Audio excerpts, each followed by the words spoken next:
everybody? I hope you're having an outstanding Tuesday. We're talking chapter 56 of My Hero Academia, and this is definitely a chapter divided into two halves. I want to start with the first half, actually, and pop it off by saying that Stain snatched Endeavor's card.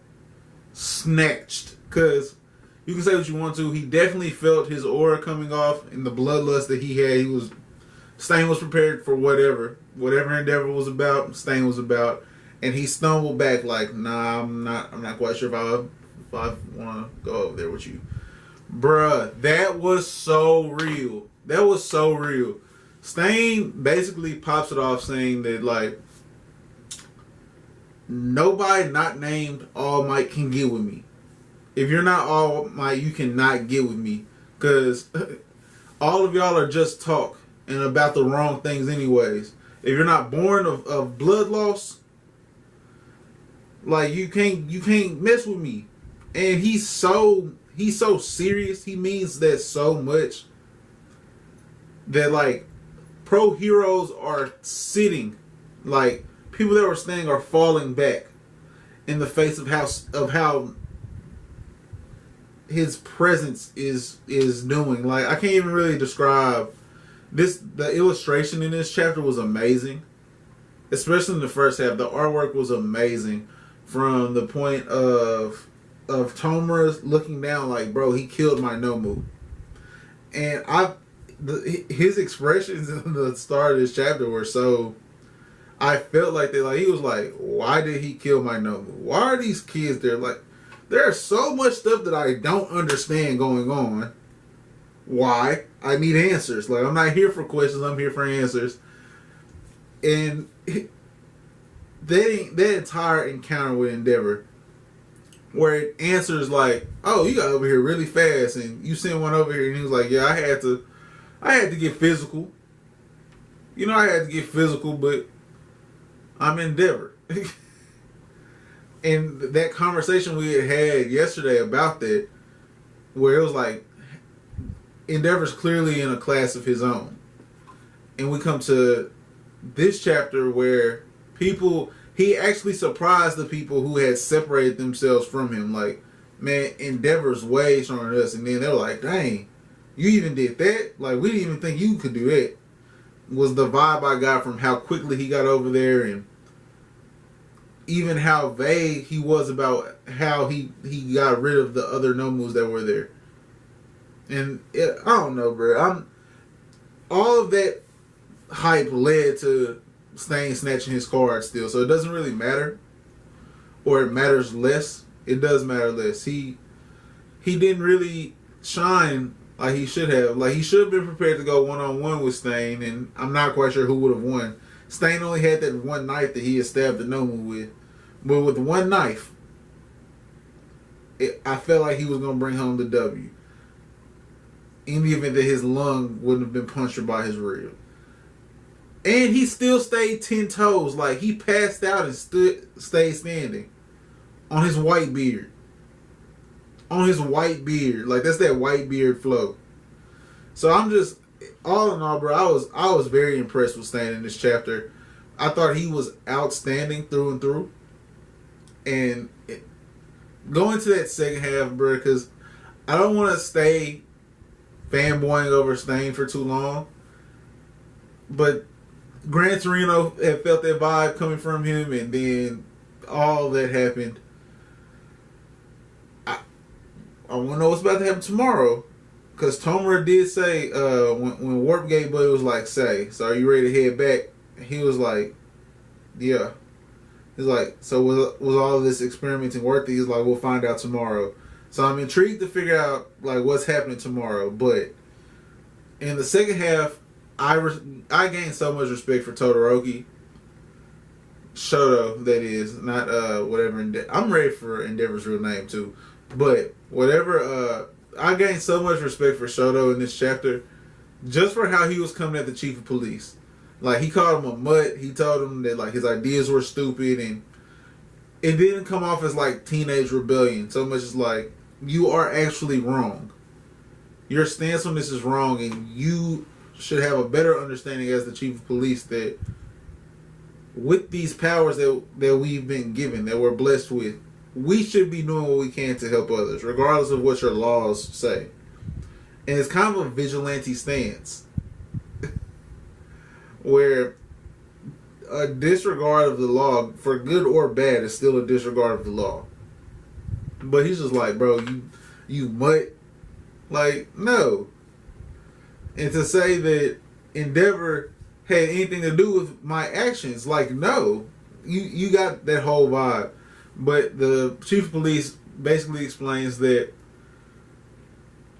he commends them for standing up for what they believe in. And because there was a limited number of people that understood what was going on, he can keep them out of trouble in a way where they won't be credited with Stain's defeat, but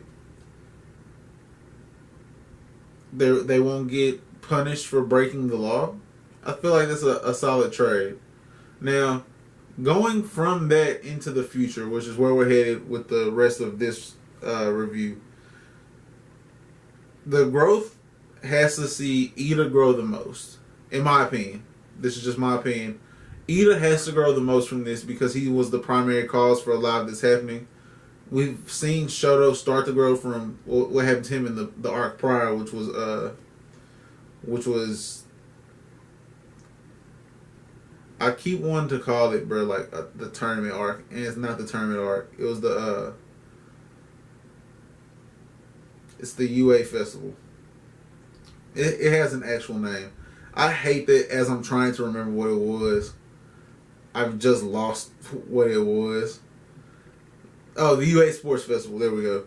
So a lot of his growth came, or is coming after like the events of the UA Sports Festival, where he's had this interaction with his dad, and with Midoriya is forcing him to use like the other part of his quirk, and he's having to accept like what's going on with his mother, and like this is the beginning stages of him growing from that. But this also was like the parallel for Ida starting. So the starting point for Ida is here. And so this next arc, we'll have to see some growth in terms of him coping with how he's been as a hero and his mindset towards true heroics. Of course, that's what was challenged by Stain. That's what Stain challenged everyone with, is what are you really a hero for? And do you deserve to be called a hero? Do the people that you idolize deserve to be called heroes? Like, he challenged a lot of people's beliefs and actual morals. And so I think Ida's greatest path to growth is there. And of course we're going to get growth from Midoriya because his story pushes everything forward. Like, him finding places to grow pushes everything forward. So that's all huge.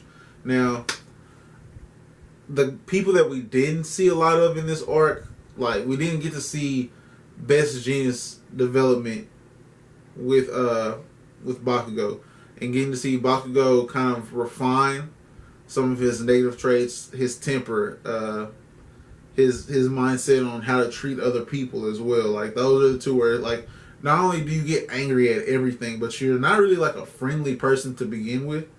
So you're spazzing all the time. And I feel like that is what Genius, who had to kind of explain it, like, it's a popularity thing. Like, yes, you have to be strong to be in consideration as well, but you still have to be liked by others. And we didn't see that. We didn't see a lot of Kirishima, aka Red Riot. We didn't get to see a lot of Momo's development.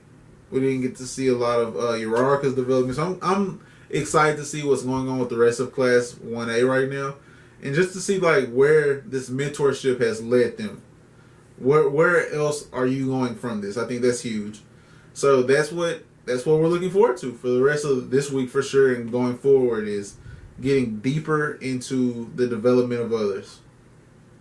Can't wait. 3 fire emojis now, mainly because the interaction with the police, I was kind of like Shoto. 3 fire emojis because he could have just led with, look, you're not going to get credit so I can keep you out of jail or out of a lawsuit, but thank you for what you've done. Instead of saying, oh my gosh, there's this law that has stood this test of time since courts were developed because you shouldn't take matters into your own hands or whatever. Like, you know what I'm saying? He could just led with it. But the 3 stars were led by the first half of this chapter of Stain snatching Endeavor's card. And it's going to be hard for him to get it back, too.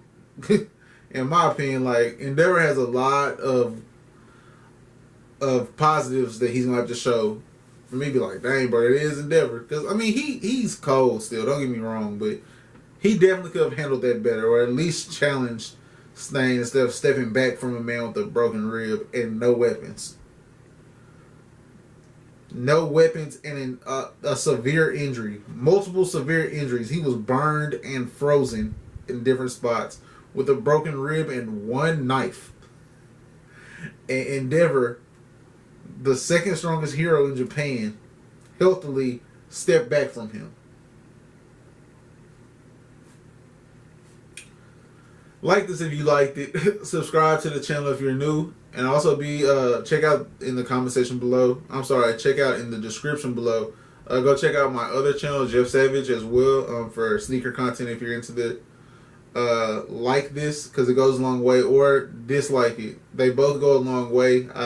Just feedback in general to see what you guys like or dislike about the videos. And in the comment section below, please let me know if you feel like Stain and Endeavor's interactions should have gone different. Because I definitely feel like Endeavor should have at least stayed 10 toes instead of backpedaling. He was bailing, in my opinion. I know he only took like that stagger step backwards, but he might as well have took 10 steps backwards to me. I don't really care. Everything said charge this man, except for he actually didn't do it. So, but that's going to be it for me, guys. I hope you have a great rest of your Tuesday. Be careful. All of that. We're into the month of February, which is like crazy. That January flew by so fast. But none of that matter, man. Y'all take care. Be easy. Peace.